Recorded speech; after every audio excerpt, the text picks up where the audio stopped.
بسم اللہ الرحمن الرحیم۔ محترم ناظرین کرام، السلام علیکم ورحمۃ اللہ وبرکاتہ۔ میدان کربلا میں حضرت امام حسین رضی اللہ تعالی عنہ کے دوست احباب، بھتیجے اور بھانجے شہید ہو گئے تو حضرت عباس رضی اللہ تعالی عنہ خدمت امام حسین میں حاضر ہوئے اور کہا کہ اب مجھے میدان میں جانے کی اجازت دیجیے، اب تو حد ہو گئی، ان ظالموں نے ہمارے جملہ عزیز شہید کر دیے اور باقی جو ہیں سب پیاس کے مارے نڈھال ہو رہے ہیں۔ مجھ سے چھوٹے بچوں کی پیاس نہیں دیکھی جاتی، میں پانی لینے فرات پر جا رہا ہوں۔ حضرت امام حسین رضی اللہ تعالی عنہ نے اپنے بھائی کو چند باتیں تعلیم فرما کر رخصت فرمایا اور آپ مشک لے کر فرات کی جانب روانہ ہوئے۔ فرات پر 4000 کا محاصرہ تھا۔ حضرت عباس رضی اللہ تعالی عنہ نے جو فرات پر قدم رکھا تو سب نے آپ کو گھیر لیا۔ آپ نے ان سے مخاطب ہو کر فرمایا، تم لوگ مسلمان ہو یا کافر؟ وہ بولے، ہم مسلمان ہیں۔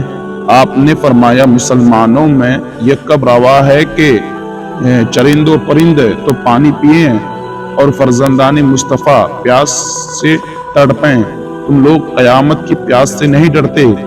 ظالموں، جگر گوشہ رسول حسین پیاسا ہے، اس کے بچے پیاسے ہیں، کچھ خیال کرو اور بچوں کے لیے تو پانی لینے دو۔ یہ سن کر بھی ان سنگ دلوں پر کچھ اثر نہ ہوا اور سب نے آپ پر حملہ کر دیا۔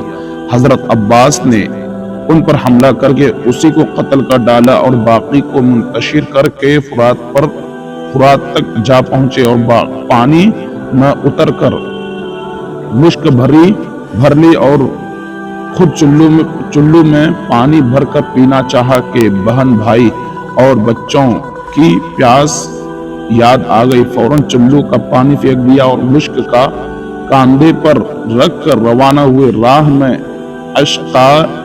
اشقیاء نے گھیر لیا۔ آپ ہر ایک سے لڑتے بھرتے مشک پر سینہ سپر کیے ہوئے جا رہے تھے کہ نوفل نامی ایک ظالم نے پیچھے سے آ کر ہاتھ پر تلوار اور مشک پر تیر مارا، ہاتھ کٹ گیا اور مشک کا پانی بہہ گیا۔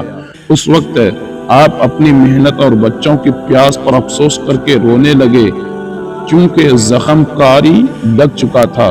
گھوڑے سے گر کر بھائی کو آواز دی۔ امام نے ان کی آواز سن کر ایک ایسی آہ کی جس سے زمین کربلا لرز گئی، اور پھر آگے جو بڑھے تو حضرت عباس کو خاک و خون میں تڑپتا دیکھ کر فرمایا، اب میری پیٹھ ٹوٹی۔ حضرت عباس رضی اللہ تعالی عنہ نے بھائی کو دیکھا اور دارالبقاء کو تشریف لے گئے۔ انا للہ و انا الیہ راجعون۔ سبق: یزیدی بڑے ہی ظالم اور ناعاقبت اندیش تھے، انہیں قیامت کے ہولناک دن کا کچھ بھی خیال نہ رہا۔ حالانکہ مسلمان کو قیامت کا ہولناک دن کبھی نہ بھولنا چاہیے۔ حضرت امام حسین رضی اللہ تعالی عنہ اور ان کے متعلقین رضی اللہ تعالی عنہم کی شہادت کا ایک درس یہ بھی ہے کہ اس چند روزہ زندگی میں ہمیں قیامت کو بھلا نہیں دینا چاہیے۔